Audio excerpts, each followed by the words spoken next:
Hola, ¿qué tal amigos? Bienvenidos entonces al segundo video de el control predictivo GPC.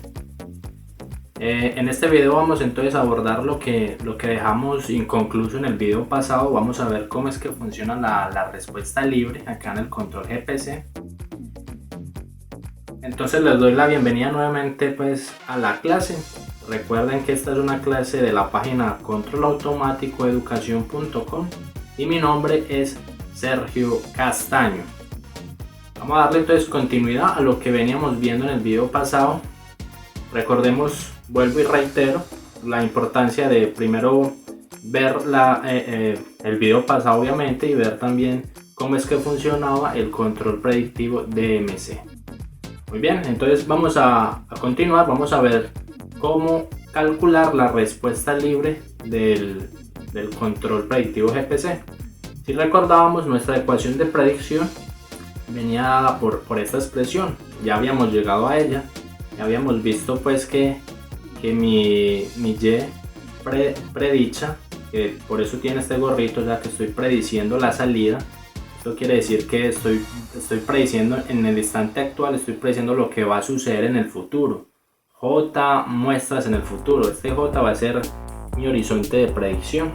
Entonces ya sabemos que la predicción aquí está evaluada en las ecuaciones diofantinas, viene dada por EJ por B. Recordemos que la EJ la sacamos de la ecuación diofantina y que este producto de EJ por B eran los coeficientes del escalón de nuestro sistema, y que este producto lo llamábamos como GJ. Entonces vemos, entonces aquí tenemos la ecuación EJB que multiplica los incrementos de control delta de U de K más J menos 1 más F de Y de K. F también la sacamos de la ecuación diofantina y hace alusión a lo que es nuestra respuesta libre. Entonces listo, vamos a calcular nuestra respuesta libre en base a nuestro modelo Karima obtenido con las ecuaciones diofantinas. Como nosotros siempre nos interesa no únicamente tomar una sola muestra de lo que va a pasar en el futuro, es decir, no nos interesa una única predicción, sino que nos interesan varias predicciones. Por eso es muy común trabajar en el control predictivo en matrices. Acá por ejemplo vamos entonces a colocar la predicción de Y hasta n. Entonces vemos que tenemos la predicción en el segundo 1, la predicción en el segundo 2 y así sucesivamente hasta llegar a la predicción n, que sería mi horizonte de predicción. Eso va a ser igual entonces a la matriz de coeficientes del escalón que se obtiene con el producto de EJ por B multiplicado por los incrementos de control, que son estos aquí. Es la ley de control que vamos a aplicar en el futuro. Entonces estas dos matrices sería lo que se conoce como mi respuesta forzada, que fue lo que explicamos en el video de DMC, y esto va sumado a este otro coeficiente F por Y, que en realidad sería mi respuesta libre. Es como actuaría la planta según los datos pasados. Si yo no actuara, si yo dejara mi control quieto, esta matriz me diría cómo se comporta mi planta libremente. Por eso se llama la respuesta libre. Aquí simplemente es dando como un recorderis de lo que ya habíamos visto. Las dimensiones de la matriz, esto va a ser un vector de dimensión n, que sería mi horizonte de predicción. Este va a ser una matriz de n por nu. N es el horizonte de predicción y nu es el horizonte de control. Este tiene una longitud de nu y esta tiene una longitud de n. Sabemos entonces que f, la respuesta libre solo depende de términos en el pasado. Entonces, como expresión general teníamos que nuestra predicción es Y predita, esto es matriz, vemos que es matriz, es igual a G, esto es una matriz que hace alusión a esta matriz, por U, por delta de U, que es esta matriz o este vector columna, más F, que es la matriz de respuesta libre. Entonces esta es la ecuación general de la predicción de la salida. Vamos a retomar entonces el ejemplo que habíamos visto en la clase pasada. Recordábamos que habíamos hecho la división de polinomios para generar las ecuaciones diofantinas y habíamos hecho 3 predicciones, por eso vamos desde F1, F2 hasta F3 y tenemos E1, E2 y E3. Entonces ya teníamos el polinomio F1, el polinomio F2, el polinomio F3 y lo mismo, teníamos el polinomio E1 que es este 1, E2 que es 1 más 1,5 y E3 que es 1 más 1,5 más 1,75. Esto ya lo habíamos visto en la clase pasada, simplemente un recorderis. Entonces vamos a colocar aquí nuestra respuesta libre en nuestra ecuación. Teníamos entonces que este era nuestro modelo, este es el A tío, que es el delta por el A, y este es el B, el punto 5, que sería nuestra función de transferencia, como lo vimos en el video 1. Aquí despejamos entonces la Y para calcular la salida, pasamos los otros términos al lado y vamos entonces a calcular la primera predicción. Recordamos entonces que la primera predicción es lo que va a suceder un segundo para el frente. Entonces queda 1.5, este z a la menos 1 entra acá, entonces quedaría y de k menos 1, pero como estamos sumando el 1, entonces quedaría y de k menos 0.5, k de menos 1, más 0.5 delta de u de k. Recordamos que como este término es una perturbación y es un término estocástico y no podemos predecirlo, simplemente lo volvemos 0, y por eso es que aquí en la predicción, mire aquí él tiene el gorrito que es predicción, no aparece.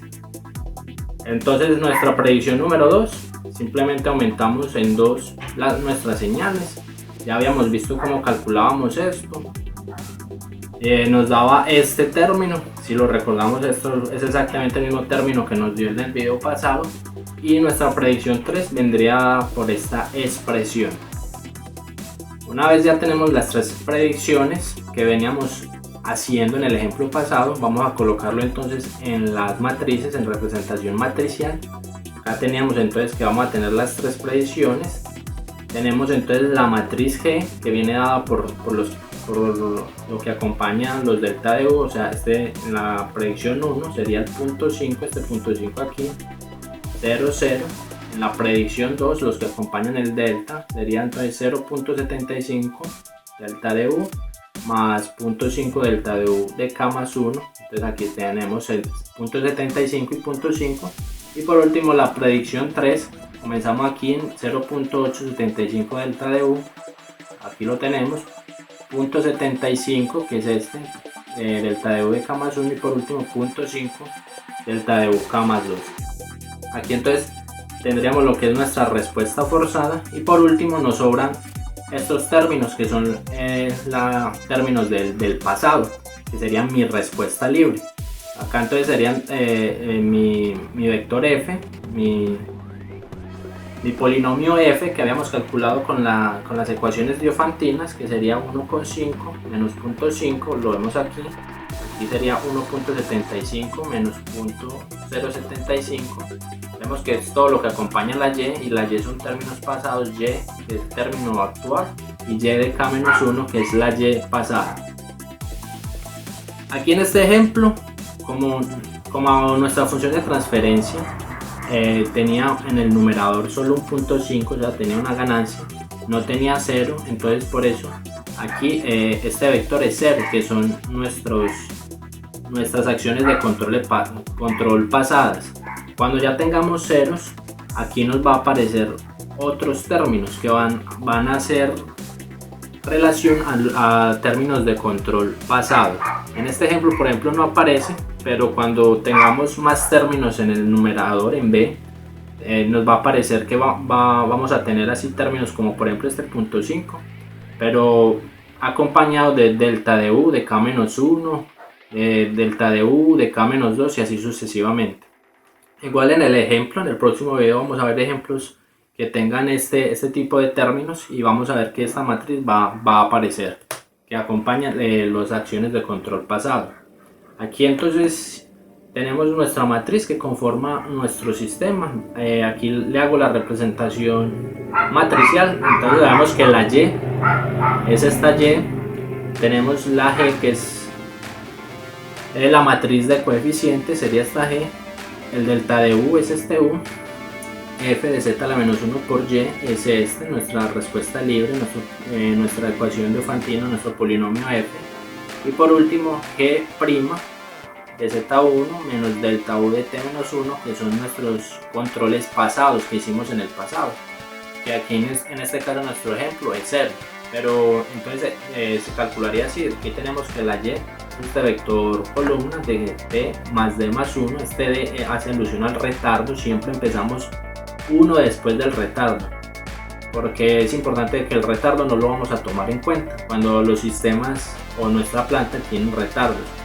Acá tenemos entonces nuestra g, que ya sabemos es esta, nuestra matriz de coeficientes. Tenemos la u, que son nuestras acciones de control futura que vamos a aplicar. Entonces estos dos términos son nuestra respuesta forzada, y por último viene nuestra respuesta libre. Aquí sería f de nuestra ecuación diofantina, y g acompaña los delta de u pasados. Recordemos que g es el producto entre e y b, y simplemente lo calculamos así. Cogemos una z, por ejemplo, para el primer término, y lo multiplicamos por lo que nos dio aquí el primer término cuando e vale 1, y a eso le restamos g0. G0 es nuestro primer término.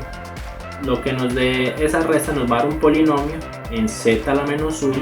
Acá vemos que está en z a la menos 1, esto nos da un polinomio, y ese polinomio lo restamos por z, y al restarlo por z ya nos da el polinomio que debe quedar aquí en g, que quedaría aquí en la primera posición, y así sucesivamente. Hacemos lo mismo en la segunda posición y obtenemos este término en la segunda posición. Bueno, vamos entonces a hablar de la función costo. Una vez que ya tengo representado mi sistema de manera matricial, es hora de utilizar nuestra función costo, que recordábamos que era esta, ya la habíamos visto. La sumatoria desde n1 hasta n2 de la ponderación de mi error al cuadrado por la ponderación de mi acción de control. Sabemos que n2 es mi horizonte de predicción y nu es mi horizonte de control. Como ya teníamos nuestra ecuación en matrices, que es esta, teníamos nuestra y matricial, nuestra g, nuestra delta u y nuestra f, debemos pasar esto debemos pasar de representar esto de manera matricial a representarlo de esta manera. ¿Cómo vamos a hallar nuestra función costo entonces? Como ya lo habíamos visto en el DMC, simplemente, como esto está al cuadrado, simplemente hacemos la resta entre el vector o la matriz, el vector y menos w, acá le hacemos vector y menos w, así sucesivamente todos los términos que tenga, y como está al cuadrado lo multiplicamos por el mismo traspuesto, por la misma resta traspuesta. Entonces vemos que van a ser dos matrices, multiplicación de dos matrices traspuestas. Aquí este delta sería entonces una matriz con la diagonal delta que va a ponderar nuestro error, va a decirle al control que se esfuerce más en disminuir el error o que se esfuerce menos en disminuir el error. Y lo mismo pasa aquí, acá como está el cuadrado, entonces tendríamos que multiplicar delta de u por un delta de u traspuesto. Recordemos que entonces, como todo esto es matrices, esta es la forma de llevar nuestras matrices a esta representación de nuestra función costo. Dicho esto, simplemente colocamos el vector y. Recordemos que todo esto son vectores, matrices, estos no son escalares, sino que son matrices. Entonces el vector y menos el vector w traspuesto por la matriz q delta por el vector y menos w. Aquí entonces en este primer término tendríamos lo que es este primer término de nuestra función costo, y por último nuestro segundo término de la función costo es delta de u traspuesto por la matriz q lambda por delta de u, que sería entonces este segundo término. Acá esto es, como ya lo dije, todo está en matricial. Vamos a desarrollar, ya sabemos que y vale esto, g por delta de u más f, entonces reemplazamos g delta de u más f, y lo que vamos a buscar es minimizar esta j, es decir, que la derivada parcial de j con respecto a u sea 0. Esta va a ser nuestra función costo o nuestra función objetivo. Recordemos entonces q delta y q lambda son matrices diagonales que equivalen a las ponderaciones. Debemos encontrar entonces un delta de u que minimice j. Esto es un problema de programación cuadrática, como ya lo habíamos dicho. Entonces, como Vamos entonces a llevar este problema de programación cuadrática a escribirlo de una forma general o de una forma patrón. Debemos entonces intentar llevar esa función costo, esa j, la debemos tratar de escribir de esta manera, a través de una expresión que intentemos minimizar la x de un medio de x traspuesto hx más f0 traspuesto por x más l. Esta sería la ecuación de programación cuadrática. Necesitamos minimizar este objetivo. Esto está sujeto a que ax sea menor o igual a b y que a igualdad x sea igual a b igualdad. No voy a explicar bien qué es lo que quiere decir esta ecuación de programación cuadrática. Acá, antes que nada, bueno, como ya les dije, la idea es que nuestra j se transforme en esta forma patrón para poderlo llevar a la programación cuadrática. Antes que nada quiero explicar este término L. Este término L vemos que es un término escalar que está solo y simplemente hace alusión a mover la función hacia arriba o hacia abajo. Por ejemplo, tenemos una función que sea una parábola. Si yo modifico esta L, mi parábola se va a mover hacia arriba o se va a mover hacia abajo. En este caso, por ejemplo, la parábola se movió hacia abajo y tiene otros valores en Y. Pero vemos que como estoy minimizando X, vemos que el punto mínimo de esta parábola es aquí en este punto rojo. Y cuando, por ejemplo, la parábola se desplazó hacia abajo, el punto mínimo sigue siendo el mismo punto rojo. Es decir, aquí en la X, él se modificó en la Y, pero en la X el punto se mantiene exactamente igual. Es decir que este valor escalar no influye en nada a la minimización o hallar el valor mínimo de mi función. Es simplemente desloca hacia arriba hacia abajo, pero mi valor mínimo se mantiene igual, no se modifica en nada. Entonces, en MATLAB tenemos una función llamada QuadPro que se utiliza para resolver ese problema de programación cuadrática. El QuadPro sería entonces x igual a QuadPro por h sería entonces esta, por f0 es esta, por a, por b, por a igualdad y por b igualdad. Entonces la idea es que como teníamos nuestra función costo, que es esta, que ya habíamos llegado, que todo esto es matricial, la idea es reescribir nuestra función costo en términos de esta función patrón para poder hallar el mínimo, para poder minimizar nuestra función. Esto es muy importante en este cálculo de nuestro control predictivo. Entonces ya tenemos nuestro objetivo planteado, es transformar esta función de costo, llevarla a una forma igual a nuestra ecuación patrón para poder minimizar la j. Entonces comencemos. Primero, como acá tenemos este paréntesis, vamos a transponer todo lo que hay dentro del paréntesis. Entonces al transponerlo, recordemos que estos son matrices, se cambian de lugar. Entonces ahora quedaría delta de u primero traspuesto por g, más este término lo puedo dejar quieto igual, entonces lo coloco en paréntesis, f menos w, le pongo traspuesto, quiere decir que lo transpuse, y lo otro queda igual, u delta tan.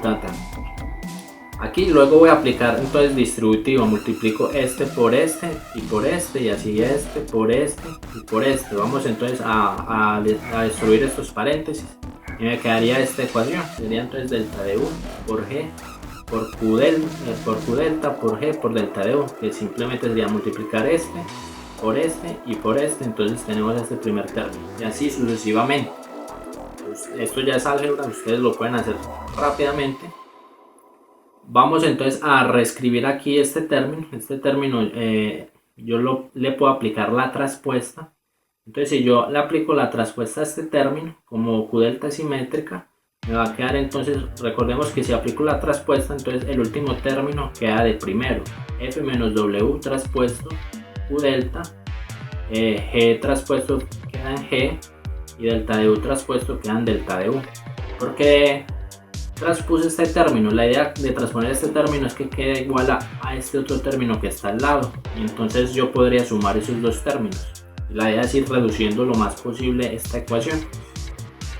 Entonces ya por último coloco todos los que acompañan. Vemos que acá el delta de u traspuesto acompaña aquí al final otro delta de u, entonces tomo lo que hay en la mitad, sería g traspuesto por q delta por g, acá lo coloco g traspuesto por q delta por b, y aquí tenemos otro que está también acompañado en delta de u traspuesto delta de u, que sería q lambda, entonces lo colocamos aquí, entonces aquí ya me quedaría esta expresión, acá sumé estos dos, entonces me queda dos veces f menos w traspuesto por q delta por g por delta de u, y por último lo que me sobra, que es f menos w traspuesto q delta por f menos w.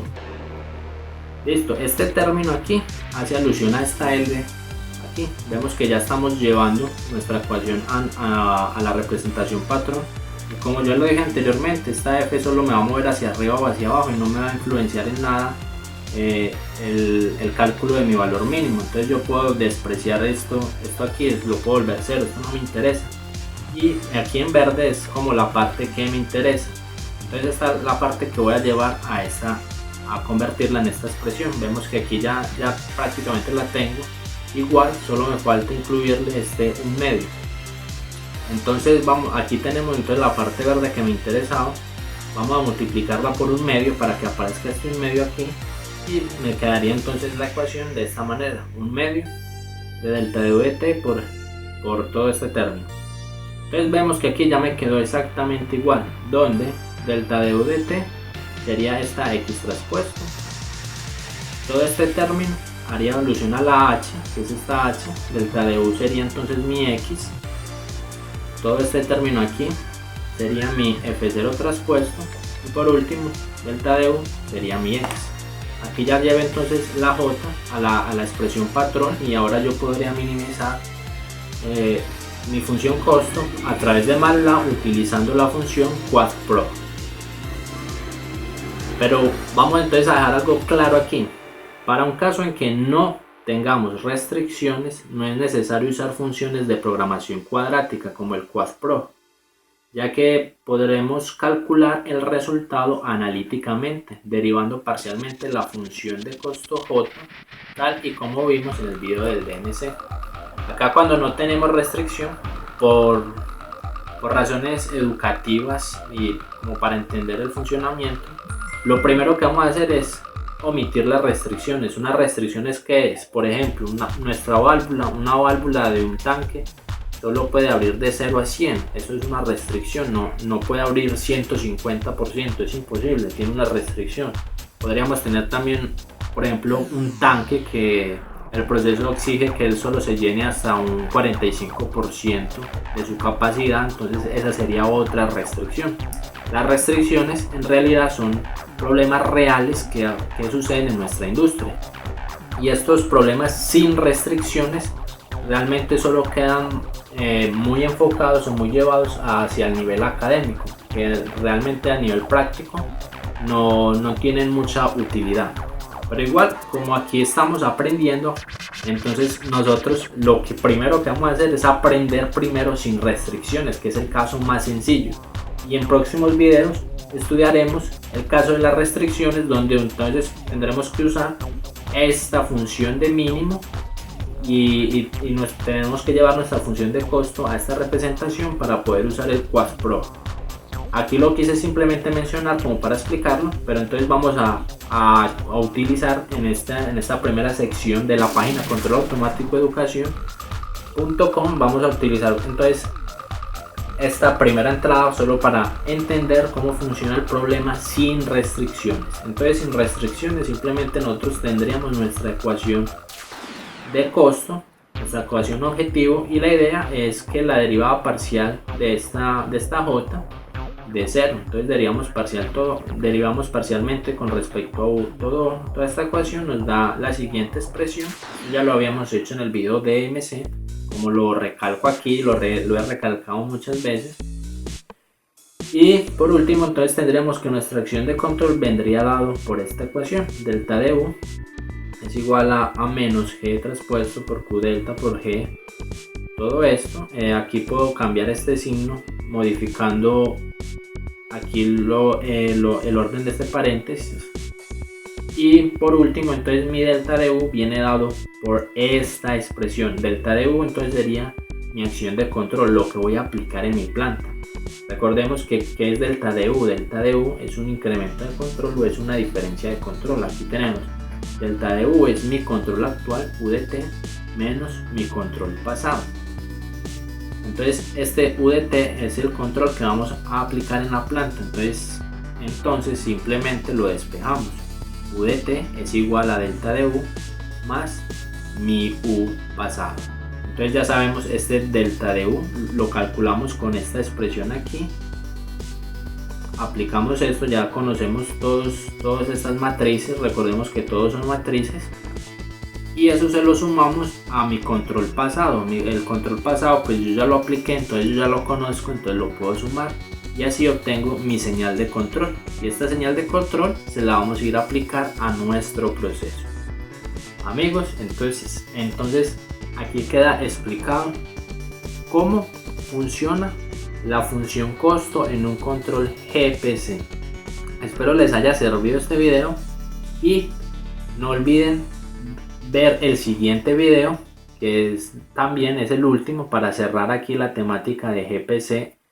Ojo, sin restricciones, para cerrar la temática sin restricciones. El siguiente video voy a mostrar un código en MATLAB, voy a explicar paso a paso cómo funciona el código, voy a colocar 3 ejemplos, 3 plantas diferentes. La idea entonces es abordar las cosas que habíamos visto aquí rápidamente. Recordar que colocar ejemplos, por ejemplo, que donde la planta tenga ceros y que nos va a aparecer aquí en este término, nos va a aparecer más expresiones, más ecuaciones, más polinomios que se van a sumar a nuestra respuesta libre. Entonces el próximo ejemplo es dedicado simplemente a ejemplos. Voy a hacer un ejemplo en MATLAB, vamos a ver su simulación, vamos a ver cómo es que funciona. Y recuerden que para acceder al código tienen que visitar mi página, que allá en mi página les voy a dejar el código, controlautomaticoeducacion.com. Mi nombre es Sergio Castaño y muchas gracias por visitar el video. No olviden compartir, que me ayuda bastante. Compartan por favor y denle me gusta, y hasta una próxima oportunidad. Muchísimas gracias.